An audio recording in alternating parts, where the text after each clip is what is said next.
Olá pessoal, sejam muito bem-vindas, sejam muito bem-vindos a mais uma noite de programação acadêmica da 13ª Semana Rede Pedagógica, a melhor e maior formação continuada em educação. Aproveito aqui para mandar um abraço para a galerinha que está entrando para ajudar a construir este curso de formação continuada. Por exemplo, a Cris_Ribeiro _JW. Também, olha só, Michele Rodrigues. Olha só, gente, Franciele Salve, Ariane Cal, Cláudia Sacchi, Ingrid, Patrícia Francinelli, melhor dizendo, Sueli Gomes com 2 S e underline no final. Gente, é muita gente aqui, entra muita gente bacana para participar deste bate-papo aqui acadêmico. E hoje nós temos o minicurso Educação Proativa, que é o tema da Semana Rede Pedagógica. Então hoje é uma introdução, minicurso com o grande professor Lino de Macedo. Eu vou já ver se já mandou aqui a solicitação para nós podermos introduzi-lo aqui nessa sala de aprendizagens em rede. Eu falei que ontem nós permitimos aqui e até promovemos, incentivamos conversas paralelas, né, gente? Edivaldo, boa noite, tudo bem? Querido. Boa noite. Que alegria ter você aqui, professor Lino. Alegria minha, Edivaldo. Alegria minha. Eu falava Maravilha. ontem, professor Lino, que aqui na rede pedagógica nós praticamos essa metodologia que nós chamamos de aprendizagens em rede. E que aqui as conversas paralelas são muito bem-vindas. Claro. Então, enquanto nós conversamos aqui, as professoras podem, né, desdobrar em comentários, claro, em conversas, em discussões, aí nos comentários, né? Mas como professor em ambiente físico, né, professor Lino, as conversas paralelas são o terror, né? É verdade. É isso aí. É uma diferença, é interessante isso, porque aqui alimenta, né, a discussão e é diferente. Mas no presencial, a conversa paralela atrapalha, né? Isso mesmo. Gente, eu mostrei aqui, professor Lino, 3 livros. Você falou, né, sobre esse tema, tangenciou esse tema, o tema da tolerância, vou chamar assim, o tema da tolerância, né? E tem esse livro do Charles Taylor, que é um livro de referência, gente, sobre multiculturalismo. Eu recomendo esse livro para quem quiser aprofundar nessa temática. Do multiculturalismo, né? Perfeito. É um autor canadense que é muito lido nos Estados Unidos, na Europa. Ele trata de quê? De tolerância. Ele tem gente que, professor Lino, que ainda está, né? Não é o caso de quem segue, de quem está na rede pedagógica, onde esses assuntos são discutidos, né? Mas tem muita gente que ainda é analfabeta em termos de multiculturalismo, de tolerância, né, às pessoas diversas, diferentes. Então, é um livro que vai abrir aqui, pessoal, a nossa cabeça, muitos autores, muito pensadores. Isso aqui, né, nos ensina a conviver com as diferenças e mostra por que isso é necessário, especialmente quando nós estamos tratando de educação proativa. Mostrei também, professor Lino, aqui, esse livro do Keynes. Isso aí. Tá vendo? Ontem eu falei aqui, professor Lino, do Alfred Marshall. A gente conhece bastante o Keynes, mas o Alfred Marshall, ele é menos conhecido, mas foi professor do Keynes. E ele, eu citei aqui ontem um exemplo bem interessante. Ele gostava de jogar xadrez, jogava muito, estava ficando viciado no xadrez, como nós discutimos aqui ontem, vícios, né? Dependências tecnológicas. E o pai dele teve uma conversa só com ele. Olha, John, você precisa estudar mais matemática e o xadrez está te prejudicando. Então, a partir de agora, eu quero que você se dedique, né, à matemática com afinco.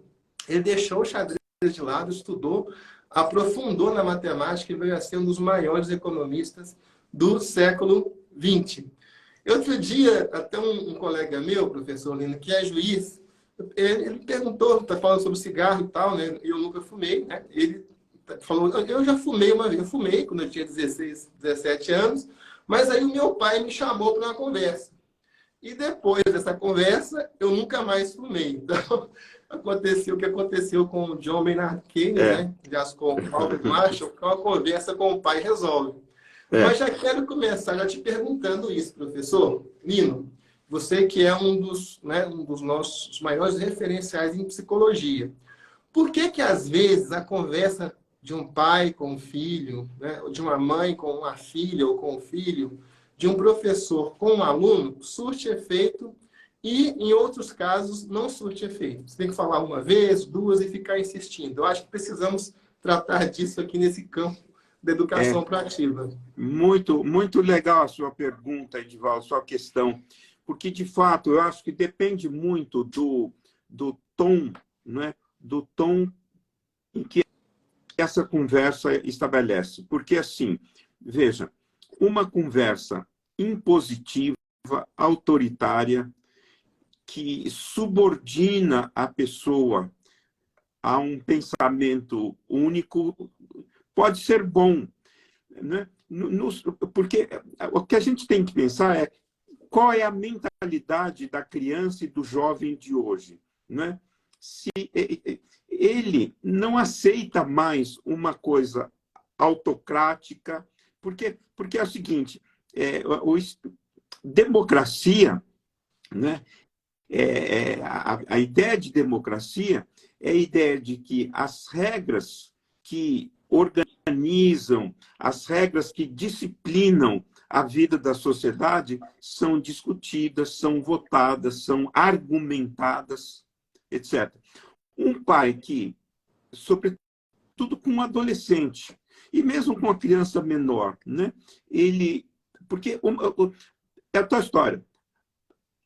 No século passado, de fato, falar isso, você tem que estudar mais matemática e parar, funcionava, porque você tinha né, você tinha o pater familias, quer dizer, o pai tinha um lugar que hoje ele não tem. Não é que o filho não reconhece o lugar do pai, mas hoje, se não for argumentado, por exemplo, esse pai que falou para o filho não fumar, se ele fumasse, como é que ficaria? É tua história. Você fala, olha, você está usando muito a tela, só que você usa a tela 15 horas por dia. Então, qual é a sua autoridade para dizer para um filho, não use a tela, você está usando muito a tela, se você usa 15 horas por dia, nem que seja para o trabalho. Então, a mentalidade hoje tem que ser argumentado, discutido,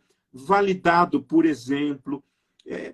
Então, pensamentos prontos, mesmo que positivos, mesmo que valiosos, se eles não forem validados pelo exemplo, pelo argumento, pela crítica, pela conversa, pela escuta, né? Porque veja você, né? Voltando para o cigarro, por exemplo, ou para a bebida, né? Aquilo que eu estava conversando com a Érica, né? Hoje, o adolescente ele tem duas referências. Uma que é a referência do professor, ou do pai, ou da mãe, que é a referência forte para ele, mas, ao mesmo tempo, ele tem uma referência muito mais forte, que é o grupo de pares, que são os colegas. Então, os colegas estão experimentando o mundo, experimentando em coisas positivas e em coisas negativas, né? Fumar, beber, drogas e uma série de uso inadequado na internet, enfim. Então,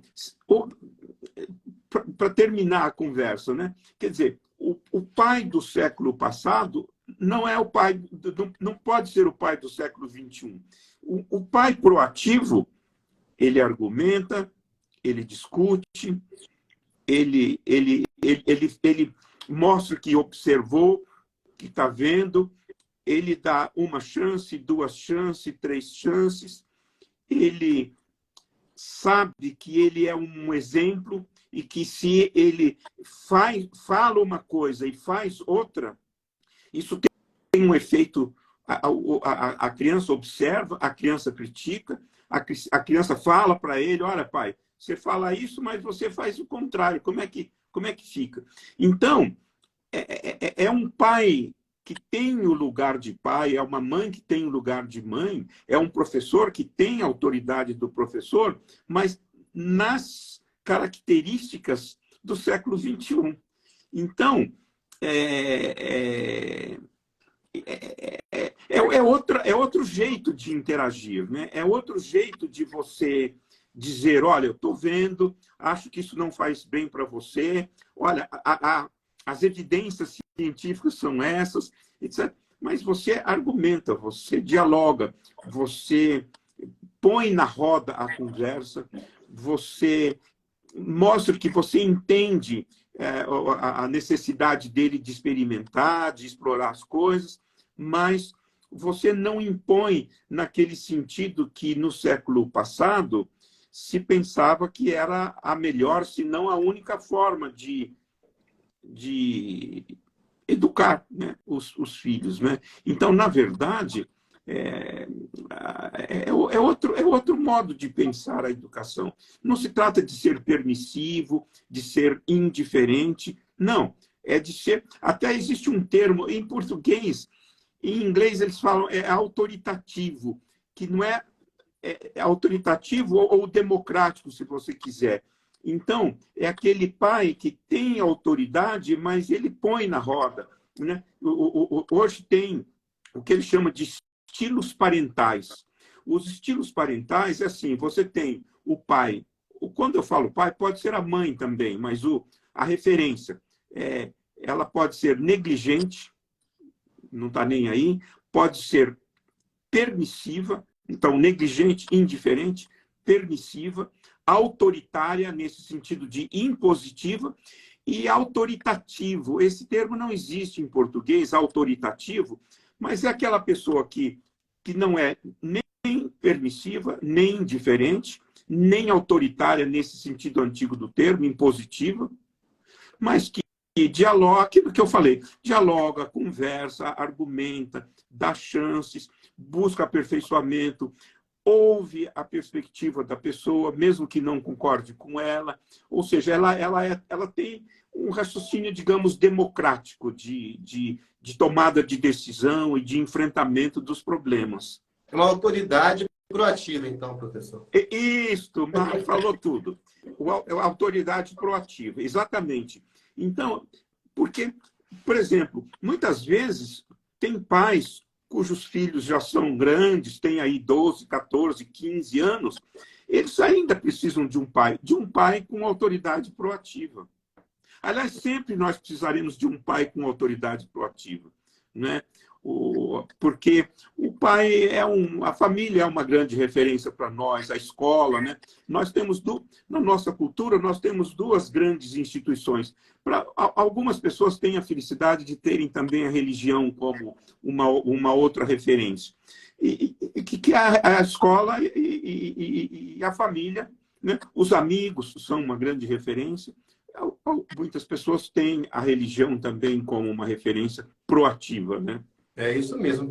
Pessoal, o professor Lino de Macedo, que está ministrando esse minicurso Educação Proativa, que é o minicurso tema de toda a semana, então aqui é uma introdução a esse tema. Ele é doutor, líder docente pela USP, uma referência em todas as últimas semanas de rede pedagógica. Ele está aqui como eixo aqui acadêmico dessa formação, porque ele tem muita qualidade mesmo, professor. Nós respeitamos muito a sua pessoa, a sua carreira, a sua muito obrigado, Edivaldo. A sua qualidade técnica. Mas nas videoaulas, professor, e também aqui na live aula anterior, você já comentou então sobre o professor proativo, a educação proativa, não é? O aluno proativo. Então, diversas dimensões, né, da educação, diversos atores também da educação, dentro desse prisma, sob esse prisma da proatividade. E nós já começamos aqui a falar também sobre a família proativa. Você já introduziu aqui esse assunto, não é mesmo? Isso. Professor, eu queria explorar mais isso, porque nos últimos dias aqui na rede pedagógica surgiu muito essa discussão sobre a distribuição de papéis ótima. Eu acho que isso aí, dentro de um conceito de educação proativa, isso é fundamental. Qual que é a distribuição ótima de papéis entre a família e a escola? Porque fica o jogo de empurra. Às vezes a escola fala, não, isso aqui é culpa da família. E a família, É não, isso verdade. aqui é culpa da escola.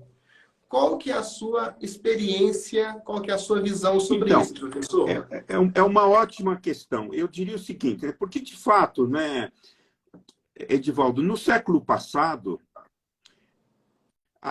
pensava-se que a educação social, moral, o respeito, a obediência, essas coisas todas eram responsabilidade da família, né? O aluno, a escola tinha compromissos intelectuais com o aluno, né? A escola era responsável pela educação intelectual, a educação cognitiva, vamos dizer assim, ligada às áreas de conhecimento e tal.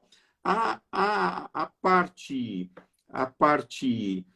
de moral, de ética, de respeito às regras, obediência, era a responsabilidade da família. Isso hoje não é mais verdade. A escola, a família colabora, né? Você vê, a lição de casa, ela supõe uma participação proativa da família, né? Oferecendo recursos, discutindo com a criança, provendo um espaço, um tempo, orientando, né?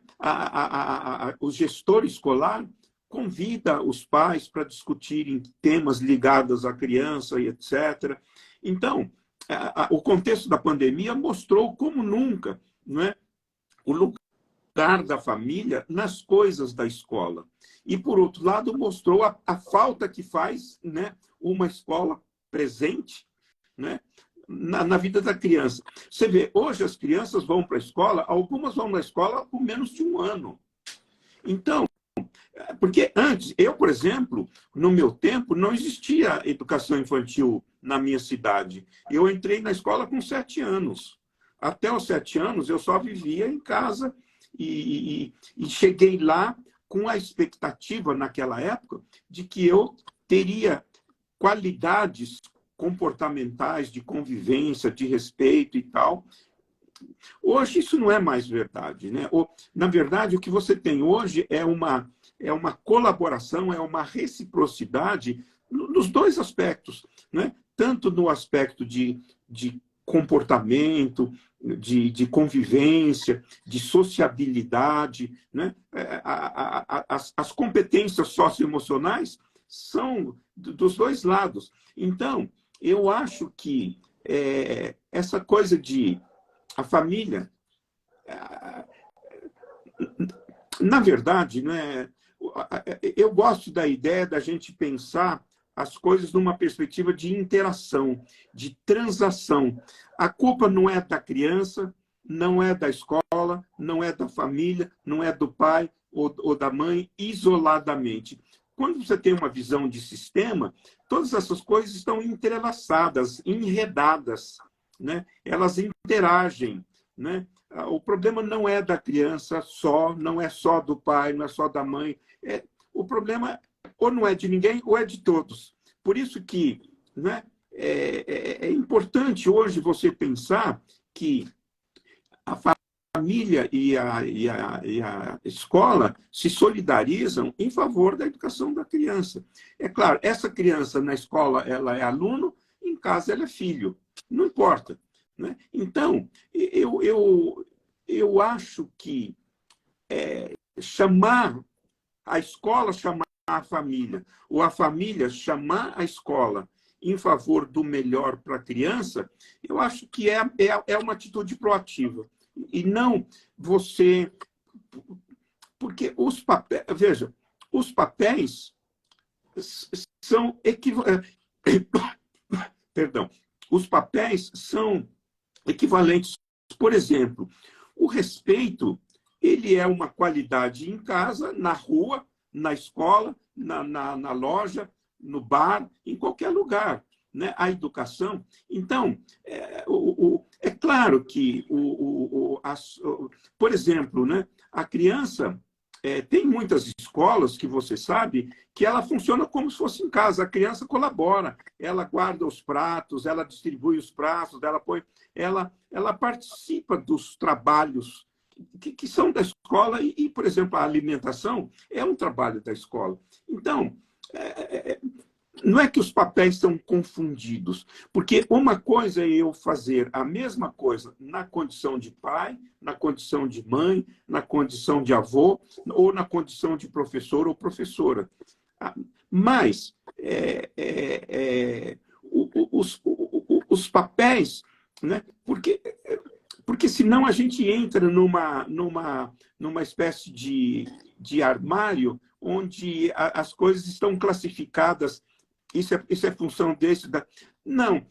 Por exemplo, né, antigamente se pensava assim, o homem, o pai, ele tem a função de impor a obediência, a criança tem que ter medo do pai, a mãe tinha uma função mais de cuidado, Hoje a gente sabe que há mães que têm função paterna, há pais que têm função materna.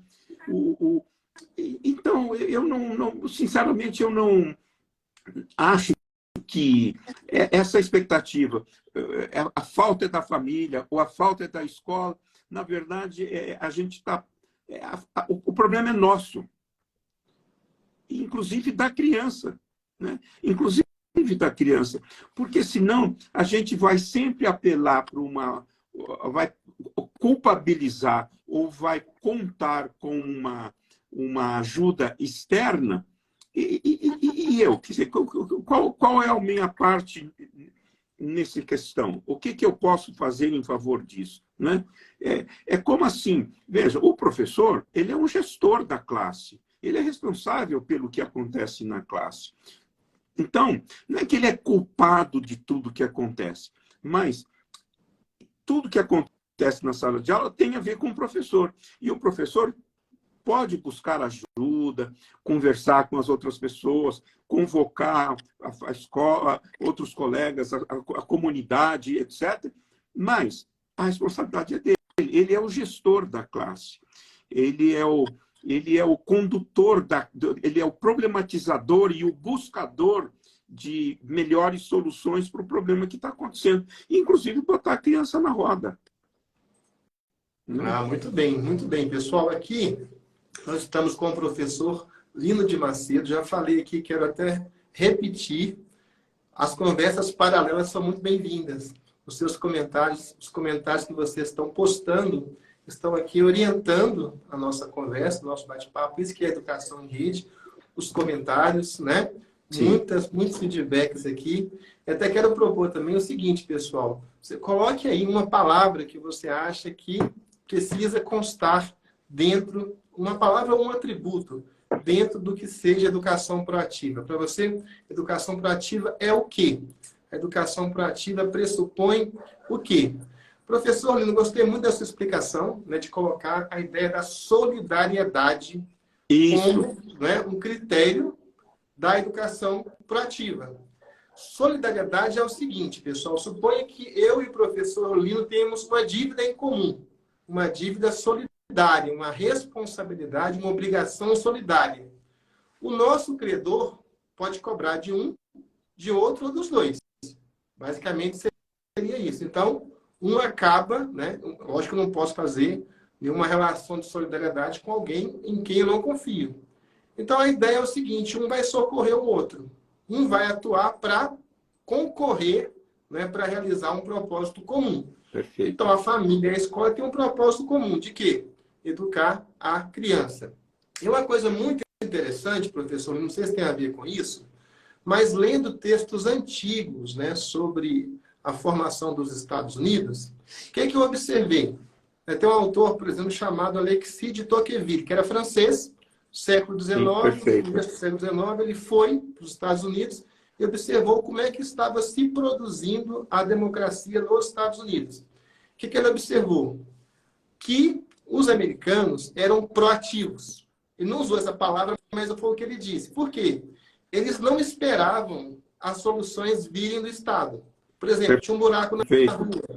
Os vizinhos se ajuntavam, né, faziam uma parceria, iam lá e consertavam o buraco.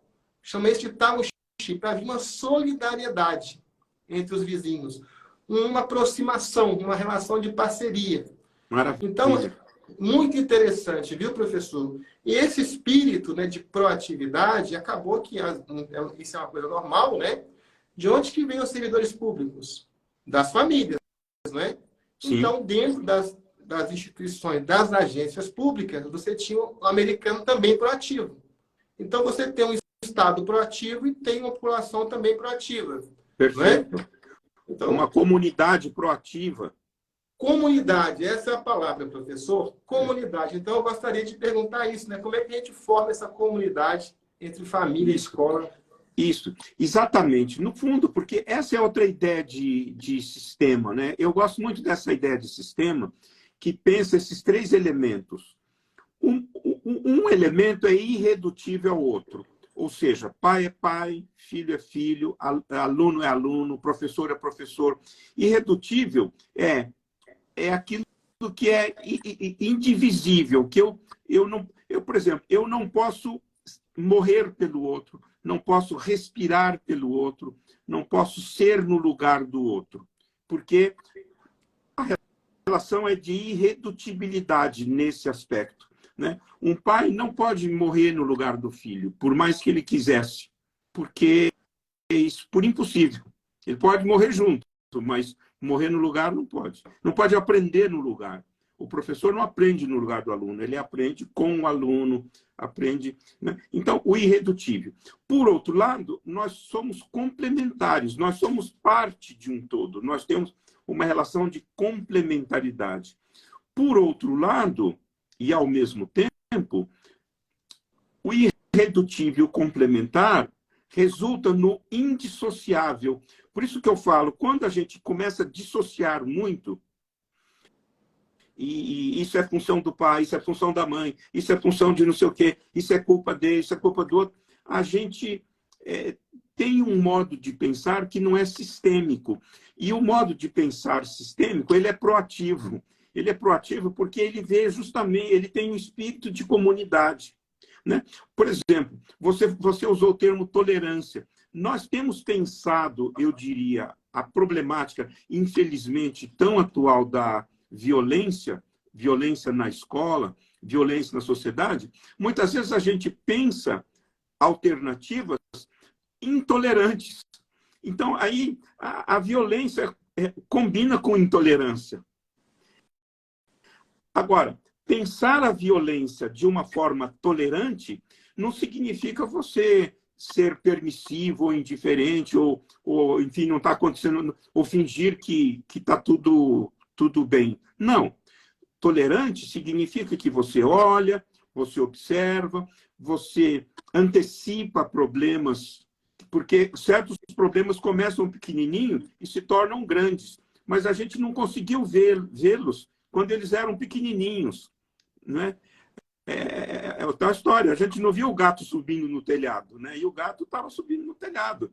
Então, ser proativo, você lembrou bem, como é que eu antecipo problemas, né? Tem pequenas manifestações, sem ficar também muito, como é que eu vou dizer, assim, exagerando e achando que tudo... Não, mas ser proativo na observação das coisas, como elas se desenrolam, né? Porque senão, se a gente for intolerante com a violência, o que você tem é uma guerra, né? O que você tem é uma disputa para ver quem ganha e quem perde. E quando, na verdade, né, na problemática da violência, você só tem perdedores, né? Você sabe, não é o nosso tema, mas só para aproveitar a oportunidade, você sabe que muitas pessoas violentadas, depois, muitos abusados se tornam abusadores mais tarde. Então, é uma questão de tempo. E por muitas razões, a gente poderia falar muito sobre isso, mas ter uma atitude proativa é ser tolerante, né, por exemplo, com essas situações, mas vendo a tolerância não como passividade, permissividade, está tudo perdoado. Não. Como que eu observo, como que eu regulo, como que eu discuto, como que eu argumento, como eu antecipo problemas, como eu penso de uma forma sistêmica. Muito interessante. Por falar em sistêmica, em forma sistêmica, ou até em fórmula ou equação sistêmica, professor, eu Sim. quero lembrar aqui que você, né, nos eventos iniciais em que você participou, você nos trouxe aqui a metáfora, que eu acho uma metáfora perfeita para a questão do sistema e da organicidade, que é característica da comunidade, que é o útero, né? A escola precisando se constituir, não é? Como um útero que vai recepcionar, acolher as crianças e vai cuidar delas. Não é? Muito bem lembrado. Não é? A ideia de sistema é a ideia de útero mesmo, né? Não é mesmo, pessoal? Ah, não tem pai, não tem mãe, a criança chegou problemática, né?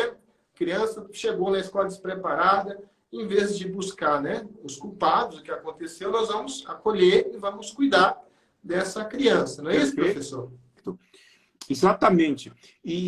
Por exemplo, nós temos sido muito intolerantes com os pais. Quando eu falo pais, eu estou pensando nas mães até, principalmente. Né? Você vê, hoje, a tarefa da mulher ficou muito pesada demais. Né? Tem mulheres que trabalham de manhã num lugar, à tarde no outro, ela cuida da casa, cuida dos filhos. Você sabe, há uma porcentagem não pequena de mulheres que vivem sozinha com os filhos. Então, é pedir muito, né? É muito... Quer dizer, como a sociedade, né? Como a escola, como a comunidade pode ser parceiro, né? Na verdade, é esse, ser parceiro com uma pessoa que tem uma responsabilidade imensa, porque educar o filho, na verdade, é educar o cidadão para o mundo. Na verdade, a mulher, naquele momento, está representando um cuidado que afeta o mundo. Que afeta o mundo, né? A curto, médio e longo prazo. Então, a gente não tem sabido... Por isso que eu não gosto dessa ideia de ficar... É culpa dela, é responsabilidade dela, ela que não sabe isso, ou ele que... Porque como a gente ser parceiro, né? Como a gente pensar... Esse que é o conceito de participante, né? O participante, né? Por exemplo, no âmbito da saúde, hoje, o paciente ele é participante do tratamento, porque ele que toma os remédios, o médico, o enfermeiro não pode ficar o tempo. Então, ele é participante, ele precisa compreender a importância do horário, a importância da quantidade, precisa compreender o estado da saúde dele, o que está acontecendo. Então, ser participante você também faz parte do... Não é que o médico mandou, eu tomo, e eu sou simplesmente um paciente. O mesmo vale para a escola. O aluno é participante do seu processo de aprendizagem. Né? O professor, hoje, ele é uma pessoa que aprende, que vai atrás, que se especializa, que se atualiza, que melhora os seus recursos, que critica as suas aulas, nesse sentido de critério, né? Então, ele é um participante do processo nesse sentido positivo. Né? Ou seja, no útero, veja, você sabe bem, a criança não é a criança está dentro da mãe, mas não é uma parte dela no sentido de órgão. Né? Então, a ideia de útero por exemplo, na teoria de sistemas, se usa muito o conceito do Bronfenbrenner, que trabalha com micro, meso, macro sistemas. Né? Então, você tem, por exemplo, no começo, a criança e sua família, depois a criança e a escola, e vai até alcançar o universo, né? Nós somos areia no pós do universo, né? Então, e tudo que é a ideia de útero mesmo, você tem toda a razão. A ideia de útero ela é uma metáfora muito interessante para a gente se sentir imerso num todo, né? Nós não somos confundidos com ele, mas nós somos parte dele, né? Parte indissociável dele. Isso mesmo, pessoal. Quando o professor Lino de Macedo falou aqui, olha, nós, né, nós temos que ser tolerantes com a violência. No contexto que ele está dizendo é o seguinte, olha, eu não posso ser usado a mesma lógica, do mesmo critério da pessoa violenta. Claro. Né? Eu não posso ser também uma pessoa fechada. Isso que ele está dizendo. Não quer dizer ser leniente com a violência, nada Claro, disso. É o não. contrário disso, né? A expressão que ele usou nesse contexto é essa. E, professor, ele é muito interessante porque nós pensarmos no autor aqui como Martin Heidegger, por exemplo, Sim. ele vai dizer o seguinte, olha, a única solução que nós temos para a construção de uma comunidade, para a resolução dos nossos conflitos, para a harmonização, né,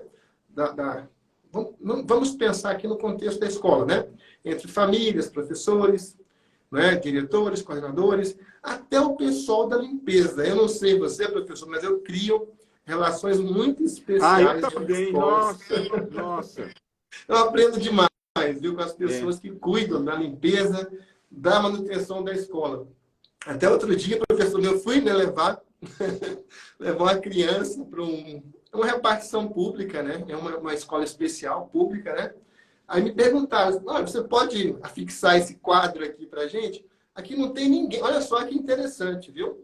É público, né? O Estado tem muito dinheiro, um dos mais ricos da federação, mas não tinha ninguém para fixar o quadro.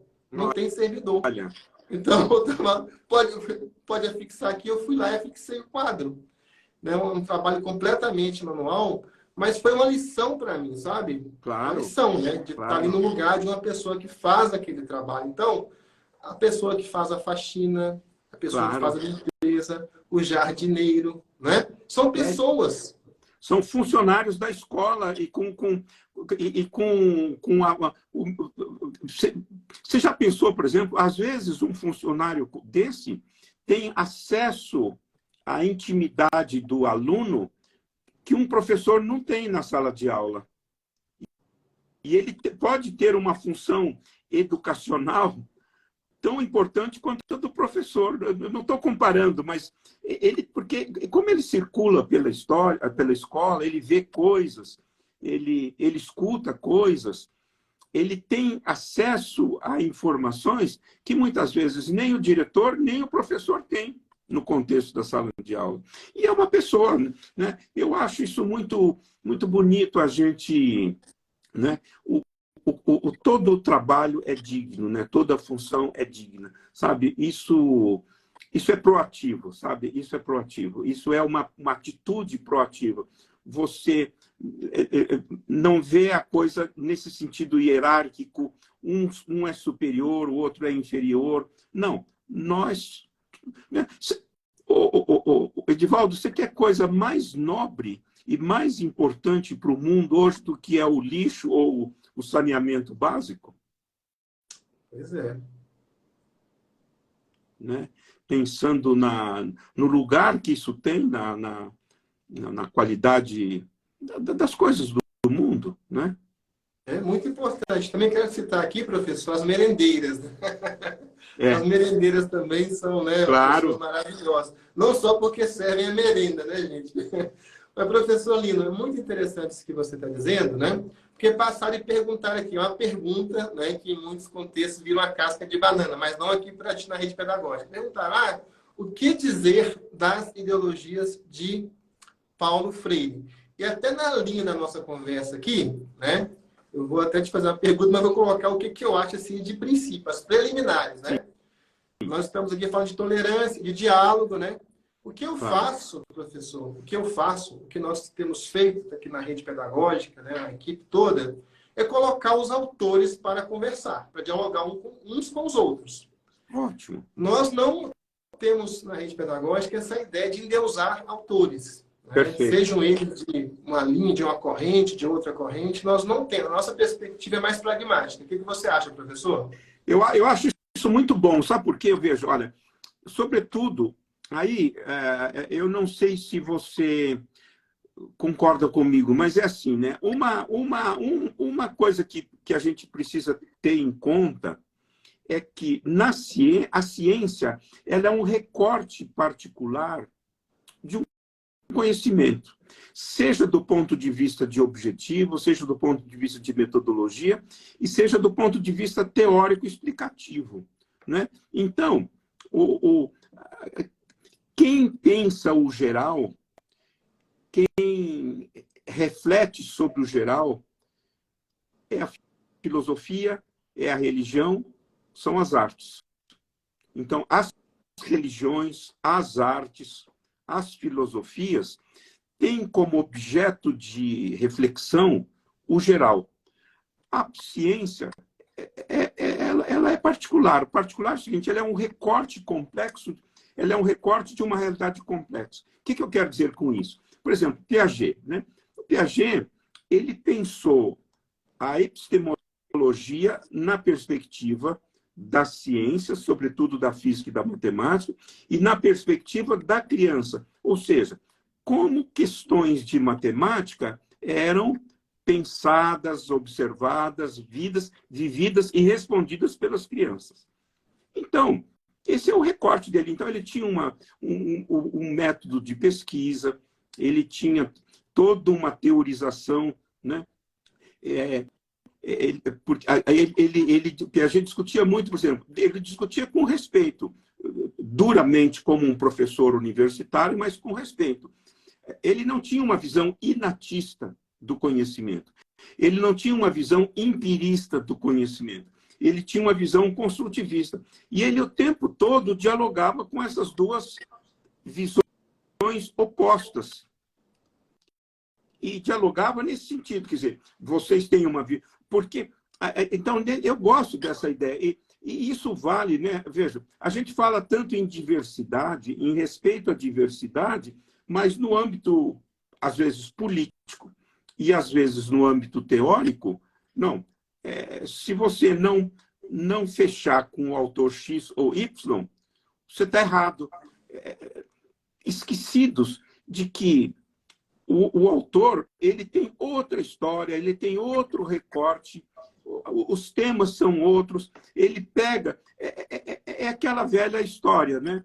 Ele vê o elefante por outro lado. Ele não, uns olham mais a tromba, outros olham... Então, a gente precisa ter respeito pela diversidade, né? Reconhecer que cada autor, sobretudo, eu tenho o maior respeito, sabe, Edivaldo, pelos grandes autores. E eu sou de um tempo, veja, no meu tempo, isso vale para a filosofia, né? Eu tive muita influência de professores de filosofia. No meu tempo, se dizia assim, né? Eu estudo Aristóteles. Poderia ser até não ser aristotélico. Qual que é o seu mote de vida como pesquisador? Eu estudo Aristóteles, eu estudo Marx, eu estudo Vygotsky, eu estudo Piaget, né? Hoje, né, no século XXI, nós temos mais a tendência de trabalhar com temas.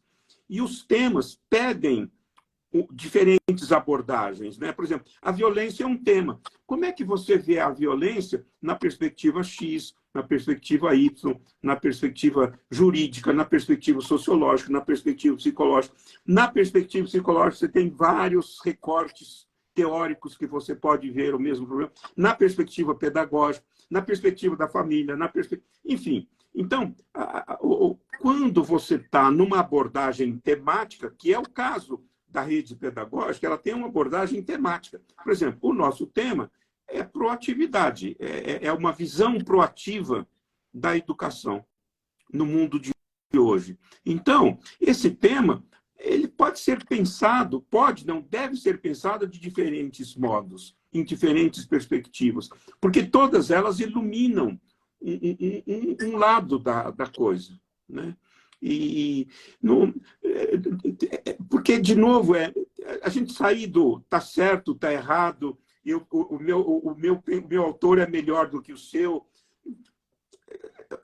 Todos os autores têm seus limites, têm suas críticas, têm seus pontos fortes, como qualquer ser humano, né? E eu gosto muito, assim, agora, da gente ser grato ao grande autor que pensou algo, porque pensar, tanto a prática quanto a teoria, são muito complexos, né? Vamos combinar, né? Então, fazer uma abstração teórica, encontrar um sistema explicativo que dê conta de compreender, de explicar determinado fenômeno, isso é muito sofisticado, você sabe, né? É verdade. É muito sofisticado. Então, eu penso assim, quer dizer, eu tenho minha leitura, mas eu respeito a dos outros, eu convivo com a dos outros, eu tenho colegas, até eu estou rindo pelo que eu vou te falar, Edivaldo. Outro dia eu tava curioso com esse bendito chat GPT. E aí eu fiz várias perguntas para ele. E tive a má ideia de perguntar quem é Lino de Macedo. Aí ele foi muito generoso comigo. Falou, não, é um grande professor, grande educador, não sei o quê, um grande especialista em Vygotsky. Quando usou uma vez só a palavra Piaget, falei assim, meu Deus do céu. Perguntei de novo e ele melhorou e tal nos pontos, mas continuou me vendo como... Enfim. Falei, tá bom. Preciso explicar para ele. Viu aí, gente? Olha, que interessante. Ó, quem está confiando aí, eu estou vendo gente aí falando, eu fiz um capítulo da minha dissertação, do meu doutorado, né, da minha monografia, né, com o ChatGPT. Tá vendo, gente? É um autor aí falando que ele não concordou muito aí com a descrição que apareceu no chat. Mas, né? Veja, ter uma leitura proativa do texto produzido pelo chat GPT pode ser interessante. O que eu chamo de leitura proativa? Quer dizer, leitura crítica, reflexiva, dialogada, argumentada, que faz conferência, que não se submete, né, unilateralmente no que está proposto lá e nem descrê unilateralmente e discorda, né? Porque ele busca no banco de dados que ele tem disponível informações sobre o assunto proposto e ele, em linguagem natural, ele produz um texto que responde à questão. Agora, como é que você tem uma interação proativa com esse texto? Proativa nesse sentido, reflexiva, argumentada, crítica, que nem se submete irredutivelmente ao que está proposto, nem também... porque é uma tecnologia que está aí, que vai fazer parte do nosso cotidiano.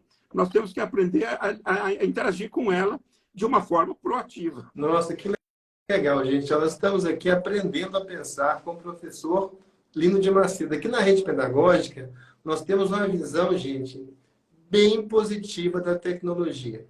Muito positiva mesmo, a gente acha que tem que incorporar, mas incorporar como o professor Lino está dizendo, de uma forma proativa. Outro dia, professor, as crianças no carro começaram a criar uma história no ChatGPT. Aqui uma história assim, assado. Não muda, essa parte não gostei, muda. Então, assim, é um exercício interessante, né? Claro, muito. Não, e veja, isso faz parte do mundo delas hoje. Então, não adianta eu querer que elas tenham uma mentalidade do século XX se elas convivem com realidades do século XXI. Então, é melhor que a gente discuta. É a tua história, né? Voltando para a nossa querida Érica, né? Ela usou a metáfora com muito carinho, muita gentileza, da faca e do garfo, né? A faca é um ótimo exemplo para o que a gente está falando. A gente deve ser grato à faca porque graças a ela, quantas coisas, do ponto de vista da alimentação, de tudo, da medicina e tal, a faca é boa. Por outro lado, ela mata, ela machuca, etc, etc. Então, não se trata de demonizar uma tecnologia, porque o que a gente tem que pensar criticamente, o uso que você faz dela, né? Então, você tem uma chamada inteligência artificial hoje que processa de forma generativa, né? Ela gera textos em linguagem natural, né? Segundo algoritmos porque você sabe o que quer dizer GPT, né? G é generativo, P é pré-treinado, ou seja, o P de pato é P de pré-treinado, ou seja, é um sistema que foi feito, é uma plataforma que é o Transformer, o T é T de Transformer, ou seja, existe uma plataforma, né, que é capaz de, diante de uma pergunta, buscar no banco de dados que ela dispõe, e é um banco de dados grande, tudo o que a sociedade produziu sobre aquele assunto, e ela, em 200 palavras, mais ou menos, 100, 200 palavras, ela produz um texto em linguagem natural que responde. Agora, que texto que é, de novo, você fez a pergunta e você lê. Como é que você faz um uso proativo desta coisa? Ou, mesmo que seja lúdico, você falou, as crianças elas fazem um uso lúdico. Agora, o que eu acho complicado é a mentalidade fixa. Maravilha. Então, essa é a verdade inabelável. Se está no chat GPT, ou então o contrário. Isso não existe, isso é contra, isso é do mal. Como é que você tem uma atitude de tolerância? No fundo, a gente volta ao termo que você falou. Atitude de tolerância para uma novidade que, como qualquer produção humana, é como a faca. Você pode fazer um bom uso dela, um uso de alimentação, de cura, enfim, de produção das coisas, etc. Como, né, quem não agradece a uma faca como invenção humana para facilitar as necessidades humanas, né? Ou um uso destrutivo, né, intolerante, negativo, um uso reativo, né, não proativo.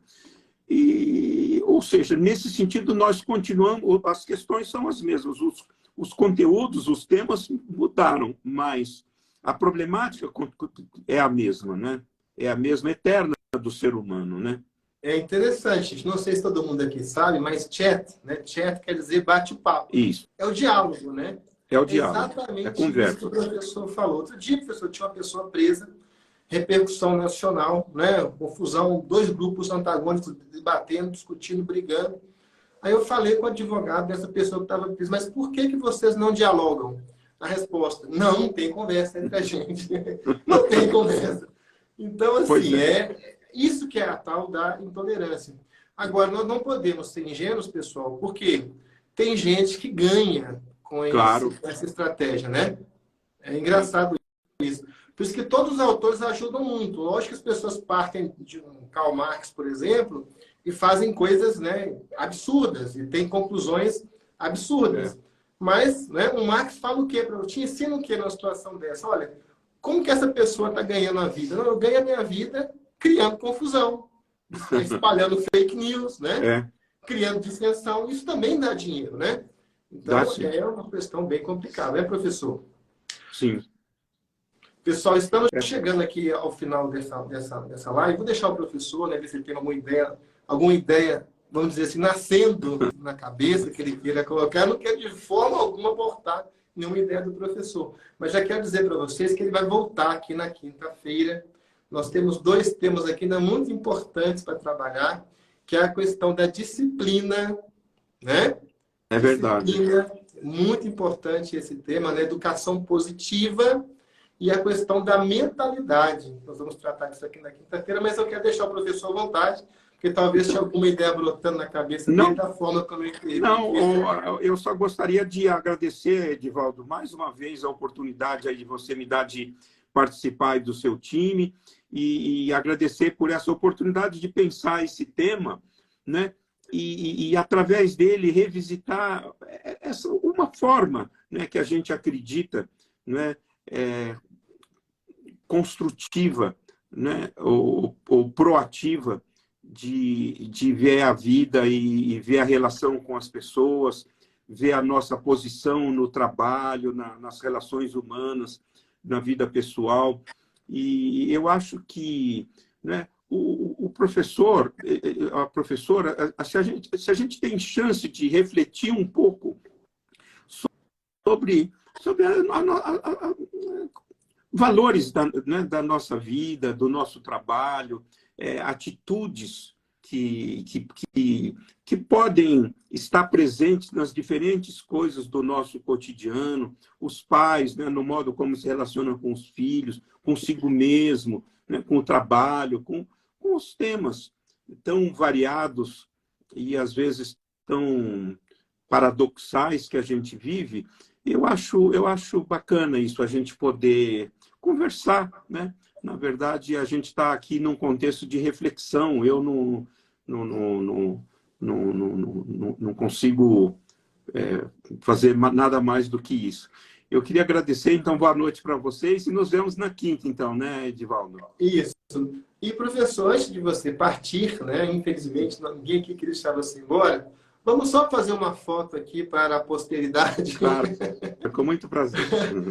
Vamos fazer então um print, pessoal. Eu vou desativar os comentários por alguns segundos. Vocês podem fazer o print e compartilhar nos stories.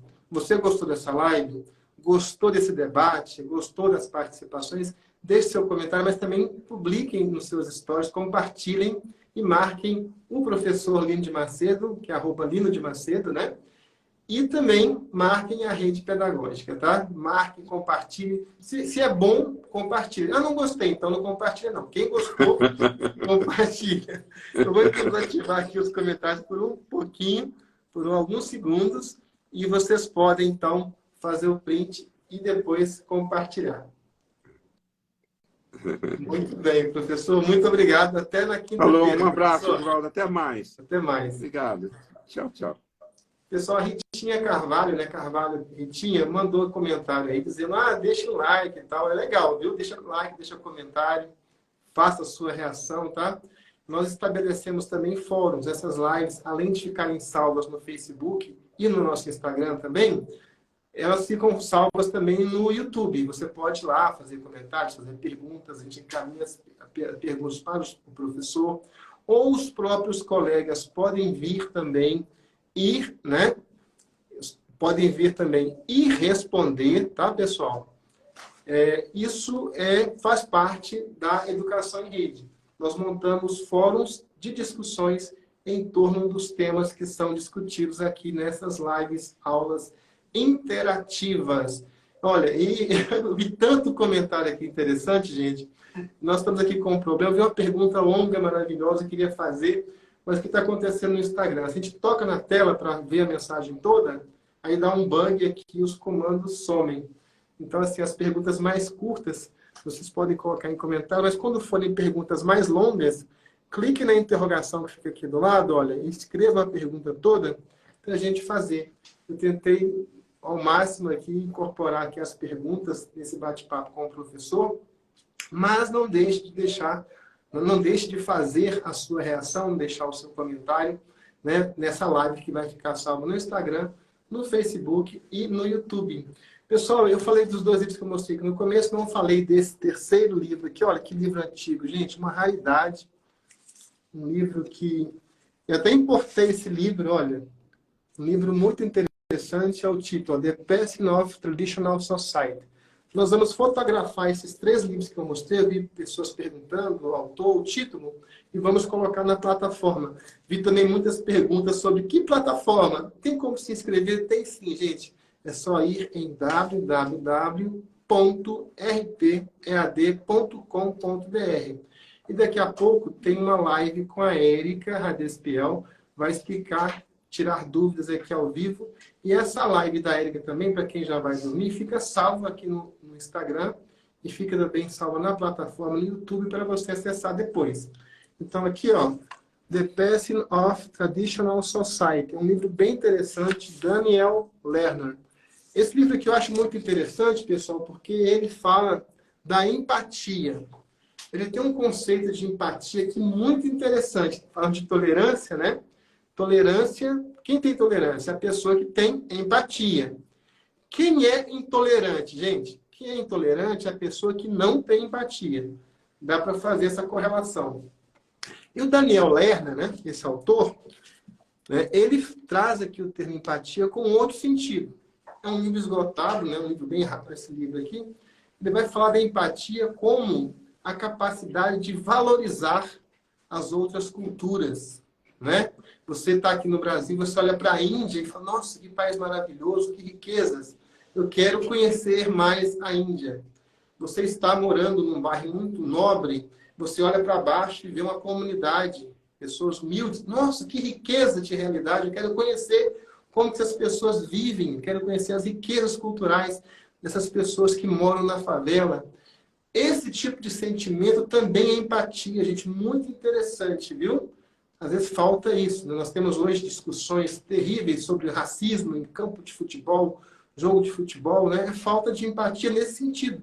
Você valorizar não só a pessoa do outro, mas também a cultura do outro, o jeito de pensar do outro, né? Respeito, a palavra-chave na educação proativa é respeito. 3 palavras então, que nós queremos destacar: a palavra respeito, a palavra tolerância e a palavra empatia.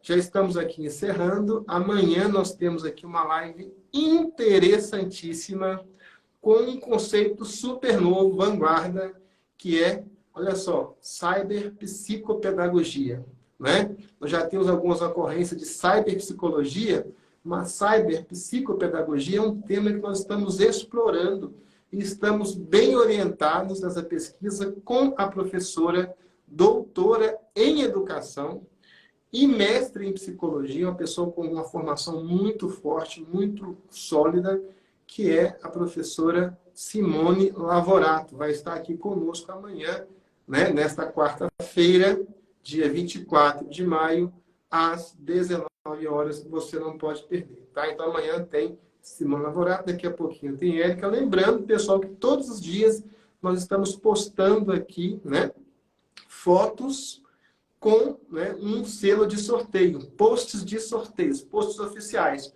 Vocês podem se inscrever e participar de todos os sorteios que serão realizados no último dia da formação.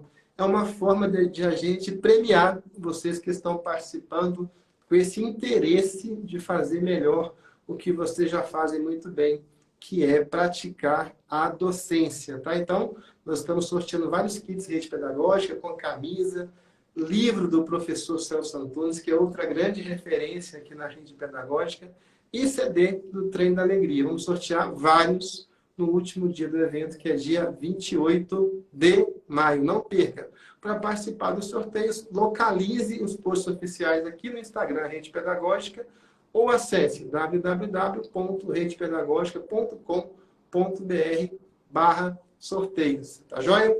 Vai ser bacana demais. Foi um prazer imenso compartilhar aqui esses momentos acadêmicos com vocês. Quero mandar aqui abraço para Carvalho Ritinha, que deu a dica de curtir, né? Muito obrigado, viu, Ritinha? Ah, quem gostou, então deixa o like. Valeu demais, tá? Também, olha só, para Célia, para Amanda, mandar um abraço também para a loja Ponto da Luci. Grande abraço, batendo palmas aí, muito obrigado, querida. Márcia Ponto Barbosa, ponto 790, Cacá Faria com 2A no final. Gente, olha, quem quer camisa, quem quer kit, participa do sorteio. E são muitos ganhadores, tá? Muita gente ganha, não é difícil ganhar, porque são vários sorteios, tá? E a gente também, aqui, como a gente tem empatia, né? A gente tem solidariedade, quando o outro ganha, a gente também ganha, não é mesmo, gente? Nós somos solidários não só nos nossos desafios, mas também em nossas conquistas. Quando o outro ganha, a gente fica feliz. Igual quando, né, na sala de aula, educação infantil, uma criança consegue fazer a atividade e todas as outras ficam eufóricas, felizes. Nós temos que aprender isso aí também com as crianças. Vou citar aqui 3 pessoas que vão ser os portadores dos nossos cumprimentos para todos os demais participantes aqui, sincronamente, ou então depois de forma assíncrona nesse evento acadêmico. Abraços aqui, então, para Help Souza 2019, para Melry Underline Lelé 2018 e também Valdilene 1123. Grande abraço para vocês 3 e para toda a comunidade da Rede Pedagógica, a maior comunidade de educação, né, do Brasil e também do mundo. Gente, estamos cada dia crescendo, milhares e milhares de pessoas todo dia estão aderindo a essa comunidade de aprendizagem. O nosso objetivo, nosso propósito aqui é o quê? Valorizar o professor e qualificar a educação e também sermos felizes ao máximo, né? Curtirmos a vida aqui em comunidade. Tchau, pessoal!